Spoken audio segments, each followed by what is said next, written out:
Some would even go so far as to say the economy is going down the drain. But we say, if water runs through it, we do it! At Mike Scott Plumbing, we don't make promises we can't keep. We'll be there on time, every time. We promise to work around your schedule and not ours. And we won't charge you overtime for nights, weekends, or holidays. So remember, if water runs through it, we do it. Mike Scott Plumbing, 237-2888. Hi, I'm Sean Scott, owner of Mike Scott Plumbing, and I approve this message. Each morning, we wake up thankful to live in a free nation with liberty and justice for all. But sometimes those liberties can be put in jeopardy, and you may have questions about what to do or who to call. Let Doc Blanchard of Blanchard, Miriam, Adele, and Kirkland help you find the answers. Attorneys at law since 1974 and located in downtown Ocala. If you have legal issues, don't go it alone. Call 352-732-7218. Blanchard, Miriam, Adele, and Kirkland, helping protect your liberties every day. Now you've done it. Have you lost your mind? He's back. And you're listening again. A legend in his own mind. Don't believe me? Just ask him. Here's Tom Schmitz live on WOCA. The Source. Welcome back to Ocala Talks. You know, that was a good interview with Malcolm Mitchell, former Georgia Bulldog and New England Patriot, about just how important it is that education, because Malcolm Mitchell, he was drafted in 2016 by the Patriots out of Georgia. And by all indications, he was going to be a slot receiver. He was going to have he wasn't going to be a guy that, the indication was he wasn't going to be a guy that was 120 catches a year, 8 touchdowns, 1,600 yards. But he was going to be a guy that probably caught 55, 60 balls a year, 6, 7 touchdowns. He was going to be a serviceable wide receiver, very good wide receiver in the slot. And then his knees gave out on him. Not his talent. His physical abilities went away. But because he understood the importance of education, he got his degree and everything. He's now an accomplished author, an accomplished poet. He does speaking tours. But he understood that he needed to use his mind, that it was more powerful than his knees would ever be. And he's taken on the challenge of making sure people have access to the World Wide Web. I remember when it first, in 1994, 1995, when the web was in its infancy, there were people literally that talked about how this fad would go away. I remember, I'm reminded of Bryant Gumbel and Katie Couric on the Today Show. Katie Couric goes, this internet thing, can somebody explain it to me? And she's on live TV, but she's getting her producers to tell her they're talking to her because she had no concept, but nobody did. That was 1993, 1994. What is that? 1, 2, 3, what? 04? 14, 20, less than 30 years. And now it is so ingrained in us and so ingrained in society and so ingrained in everything we do. I mean, I'm looking, Vets Helping Vets is coming up next. Gary's already in the studio. I'm looking at the stuff Gary brings with him, printed off the internet. Everybody uses the internet as a tool. Everything they do in life, the internet probably has something to do with either how the products got there, where you found the products, anything you think of, the internet touches it now. But here's a dirty little secret. Not everybody has access to the internet. Yeah, not everybody has that free AOL disk that came in the mail that gave you access to the internet. Not everybody has the wires run to their house that can get them the internet. Not everybody can afford satellites that are in your front yard to get you to the internet. I know there's hot spots that you can get it. You can go to the library and they got computer labs. You sign up for them at the public libraries and everything, and those are great. But there's still a big gap for a lot of people that don't have access to the internet. In the United States, And yet, if you go look at budget items and all for the federal government, you'd be amazed how much money we as a federal government send to foreign countries so they can have internet access. And American citizens here don't have access to the same things. Mainstream media don't want you to know about that, though. And that again, not in the narrative, Tom. Stop talking about it. Just like the mainstream media right now, I'm a little upset with them right now. Well, I'm always upset with them, but I'm really upset. This morning I heard no less than 3 different news agencies, plus on the internet, 2 different news agencies. So 5 total I read this morning or watched that are talking about the events this weekend in Florida. Florida will be a Republican haven this weekend. Former President Donald Trump is speaking at 2 different events over the course of the weekend. Governor Ron DeSantis speaking at 2 other events over the weekend. And the mainstream news media wants you to know that Donald Trump and Ron DeSantis hate each other because they're not speaking at the same events. Because the mainstream media wants to drive the narrative that those 2 Republicans don't get along so that you think there's an issue between them because they want you to think there's problems between the 2 guys who most people recognize as the leaders in the clubhouse right now for the presidential nomination of 2024. I don't believe the governor is going to run. I believe the governor, if he runs, it'll be 2028. But I could be wrong. But the mainstream media is already setting it up. So, oh, look, Donald Trump's in Florida. Ron DeSantis in Florida. They're speaking at different events because the jealousy is starting to ramp up. How about they're speaking at 2 different events because there's 4 separate events and they both wanted big-time speakers at their events? How about that? How about that being an excuse for why they go to 4 different events? Oh, and they made it Donald Trump back in Florida snubs Governor DeSantis. Donald Trump lives in Florida. How's he back in Florida snubbing the governor?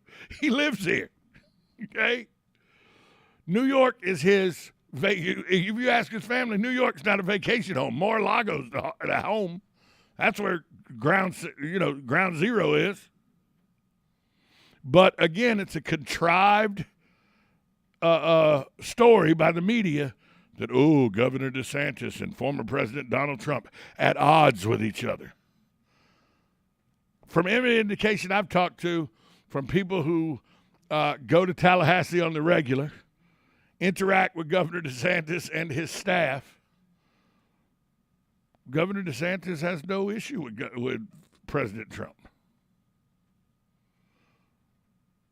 But don't let the truth get in the way of a good story. Don't let that happen.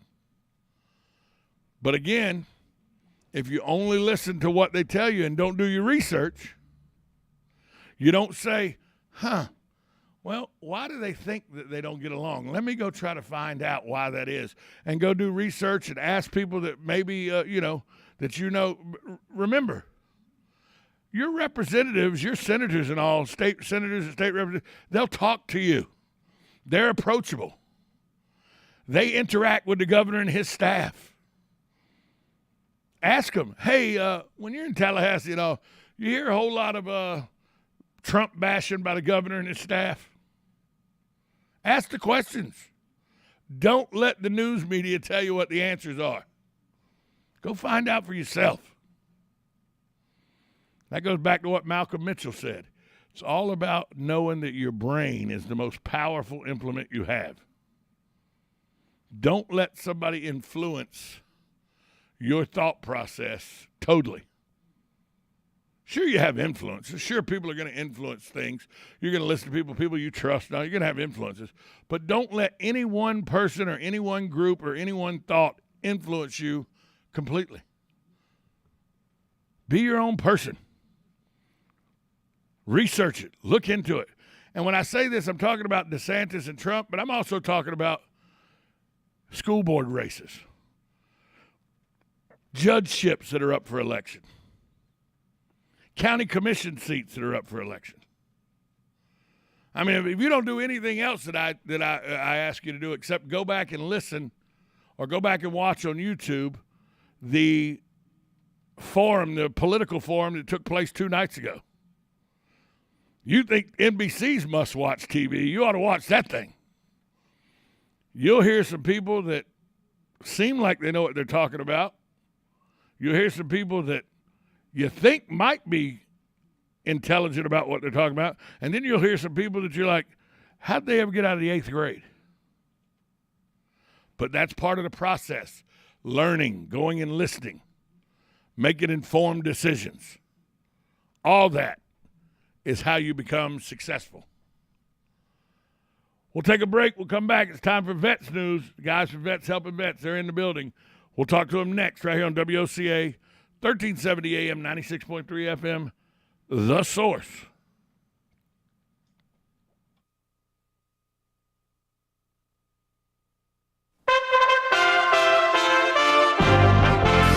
USA Radio News with Lance Pry. Russian natural gas began flowing again at a reduced volume through the Nord Stream pipeline. It was down for 10 days under annual maintenance.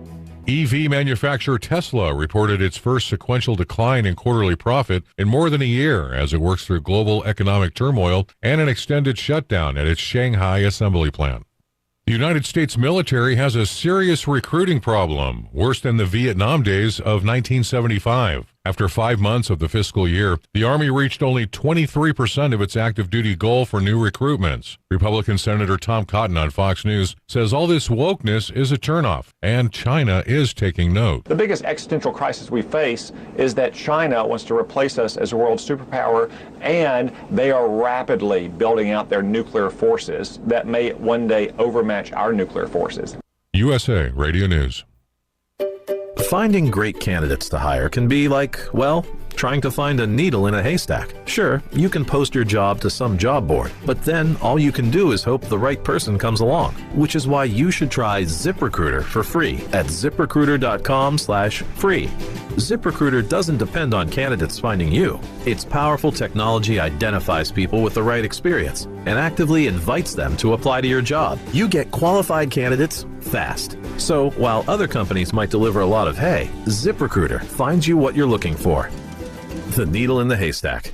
4 out of 5 employers who post a job on ZipRecruiter get a quality candidate through the site within the first day. ZipRecruiter, the smartest way to hire. And right now, you can try ZipRecruiter for free. That's right, free. Just go to this exclusive web address, ZipRecruiter.com/free. That's ZipRecruiter.com/free. ZipRecruiter.com/free. Broadcasting from the Ocala International Airport, this is WOCA AM, W242CA FM, Ocala, 1370 AM, 96.3 FM, The Source. It's time for Farm and Ranch headlines on the Southeast AgNet. I'm Tyron Spearman reporting. Welcome rains across the Southeast has got the peanut crop looking better. USDA says the crop is 75% pegging compared to 72 in the 5-year average. Conditions of the crop nationwide, 1% very poor, 4% poor, 28 fair, 59 good, and 8% excellent. That looks pretty good. No change in the market so far. In Georgia, 87% of the peanuts are pegging. Their 5-year average, 85. They said second consecutive week with scattered rain. Wet conditions did cause some delays on applying fungicides, and they said the peanut fields continued to peg down. In Alabama, 70% of the crop is pegging. That's 71 is their 5-year average. Their soil moisture is 2% very short, 32 short, 62 adequate, and 4% surplus. Peanuts pegging progressed well, and the lowering in the temperature has helped the tri-state area during this pegging time. Florida's showing 84% of their crop is pegging. Their 5-year average, 77. They said the scattered rainfall and high temperatures slowed them down. Crops in the northeast part of the state of Florida still in need of cooler temperatures and some rain. But overall, the crop is looking very good as of the middle of July. Peanut producers, fine-tune your farming operation with information gain at the 23rd Annual Southern Peanut Growers Conference, set for July 21 through 23 at Edgewater Beach Resort in Panama City Beach, Florida. The 3-day event provides farmers with information about peanut production,